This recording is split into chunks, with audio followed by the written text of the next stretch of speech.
Okay, hello. Finally figured it out. So, all this technology is very challenging for me because I'm a very old person, as you can plainly see. And I'm going to be talking about things that I feel very in love with, and that is yoga. So, I've called this Do It Yourself Yoga. And I did that because I'm going to explain to you how important it is. I believe, because I have been doing it for a very long time, 50 years. I've been doing yoga for 50 years. Like I said, I'm a very old person, 88 years old. I'm a very old person. So I have a lot of experience with this. And one of the things I've noticed, because you can't help but notice with yoga, is that in order to do yoga, everybody goes to a class. It's a very classy thing, yoga. But I feel that I would like to really do it yourself yoga. I'm going to explain is basically learn the fundamentals so that you can do it yourself wherever you are and get the fundamentals of what yoga is. So I want to basically kind of teach like the ABCs of it. So once you learn the ABCs of it, then you can do it. You can take a class if you want, but you can also do it all by yourself. You can get a practice going, and then you feel like you're in complete charge. So the reason I feel so important about this is because I believe yoga should be done every day. Now, you may feel this is a little overwhelming and you don't want to do it every day. If you do it once a week, it's better than if you don't do it at all. Basically, the idea is to do it. I do it every day, so I'm sharing my personal experiences. And the reason I feel that it has made me agile, healthy, I don't take any kind of vitamins, I don't take any supplements. Basically, I use the air, and that's what I believe is really what yoga basically means yoke, you connecting things together. So I like to connect the air into the body using the basic principles of breath. And the basic principle of breath is in and out, like up and down, and the qualities that you really don't need more than knowing the ins and outs and what they mean and how to incorporate them into making your health expand, how to understand what the fundamentals of your inside and outside. So the elements of both, the in and out. Now, just to begin, there's a huge difference between the in-breath and the out-breath. You may not know this, but we speak on our exhalation. So I'm talking to you on my exhalation. And I can very rapidly, because I talk very fast, I can very rapidly take a breath in that you hardly notice, but I cannot talk when I am breathing in. I can only talk when I'm breathing out. That's you too, everybody. We all talk, only breathe out. So that's just a little tiny example of what that means, to breathe in and to breathe out. So there are very basic differences.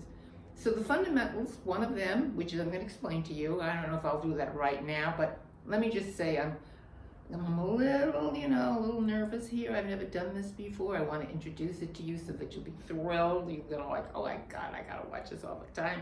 Or I want to learn something, that I can impart to you, something that will be of great value, change your life, make it better, because it's worked for me. It's worked for a lot of people. So back to in and out. So there's the in and there's the out. So when you breathe in, that is one force. When you breathe out, that's another force. In and out. And then there's this pause between. So there's in, pause, out, pause, in, pause. Not that the pause is anything that's, lengthy. It's basically just enough to know that you're transitioning from one to the other. Now, the other thing that's important to know about breath is that your inhalation is shorter than your exhalation. So the exhalation is really where we do our most work. Exhalation is where you talk, But also, like if I were to lift something, I would do it on my exhalation. Like that. You want to lift in order to do something. You want to do it on your exhalation. So the inhalation is a place to feed, nurture, give you that stuff that you need. And then the exhalation is where you disperse it. Whoa. And you spread it around. So there's a lot of complexity in basically this in and out stuff. But basically that's all there is in and out.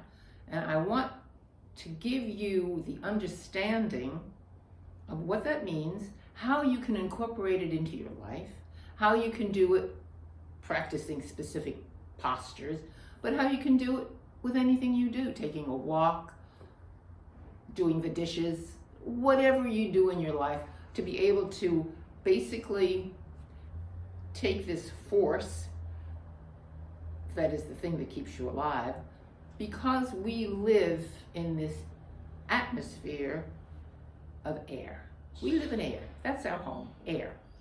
We live in air and we cannot live without it. You know that.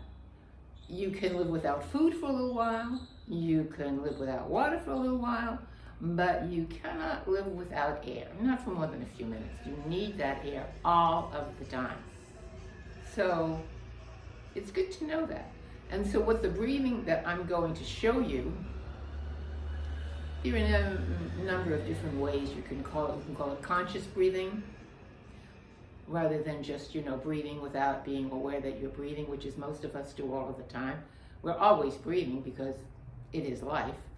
But when you are conscious of what you're doing, you can multiply the effects it has on all your body and without of your body. In other words, within and without.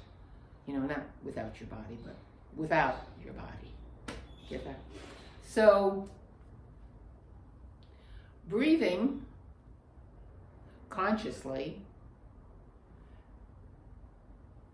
makes you in control of your body. So, you've heard that, for example, when people are hysterical, they say, just take a deep breath, and the person takes a deep breath if they can, if they're not panicking, like too much, they'll take a deep breath and they immediately calm down.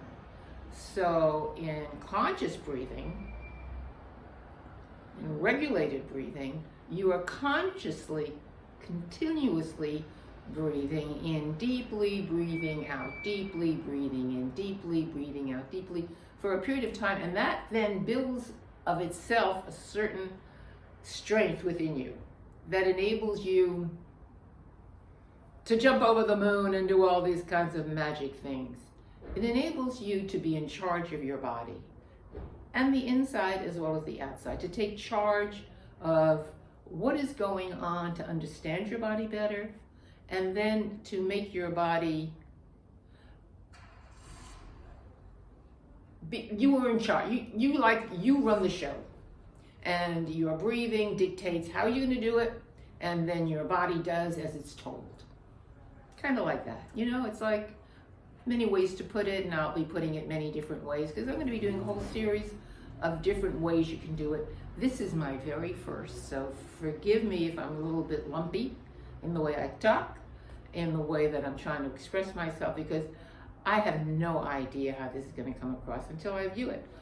I'm just out there, trying to show you what I know after all my years of practicing and learning so much and feeling that because I am old, I've told you that, because I am old, and you can see that, because I am old, I feel I need to do this. I need to share this information.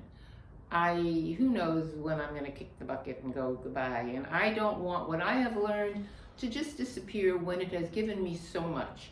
I may never, who knows how long I'll live. But right now, I want to live enough to share this, because I think one of the things I've learned in my vast number of years, how important it is to give.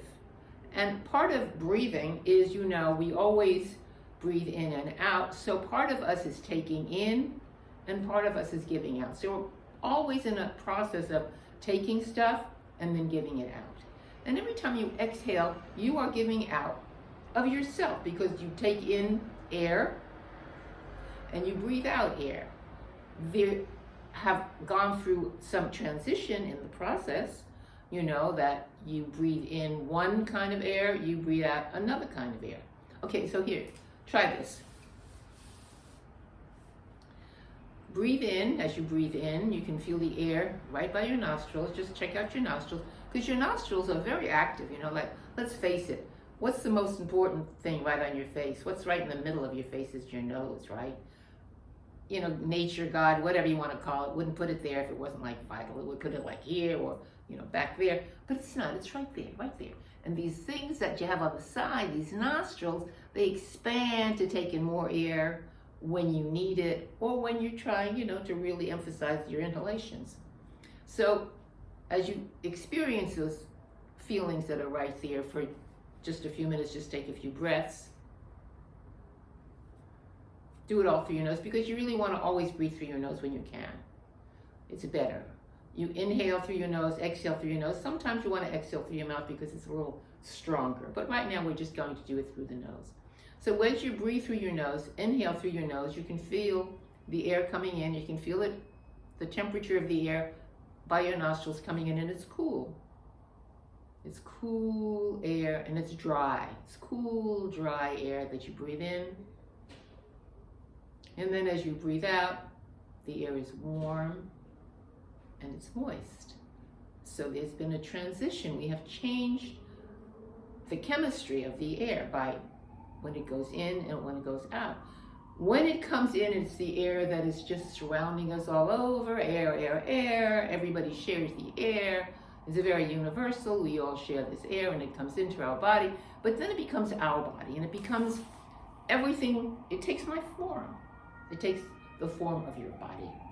And it reaches, especially when you are conscious of your breathing and you're really working it well, it reaches every cell in your body. Every cell in your body. I'm talking about the cells in your eyelashes, in your hair follicles, in every part of your body. You're breathing in air, and every part of your body, every cell of your body is desperately hungry for oxygen. That's what it wants. Oxygen is what keeps it alive, keeps it healthy, keeps it nurtured, nourished. So you breathe in and your cells go, oh, bring on that oxygen, please. So you bring in that oxygen, and it fills every cell in your body, and your body feels satisfied, satiated. And then you pause before you exhale. And what you exhale out is all the waste that accumulates in all the cells after it has been fed. Not unlike when you eat. You eat food because you're hungry. You satisfy yourself. And then you evacuate your food, and it becomes shit. You let that all go because you don't want that in your body. So when you exhale, you're letting go of all the waste products that you have in your body. You're just letting it go, and it goes out through your nose. I mean, it also goes out through your sweat and through different parts of your body, but basically the major component is your exhalation, going out, out, out. You can feel it going out, out, out. And that's why it's warm, and that's why it's moist, because it's been around the block, so to speak. It's been through your whole body. It's picked up all of these poisons. It's picked up all of the energy that is being thrust into, the waste, like the garbage canal. It's going out of the body. Every time you exhale, it goes out.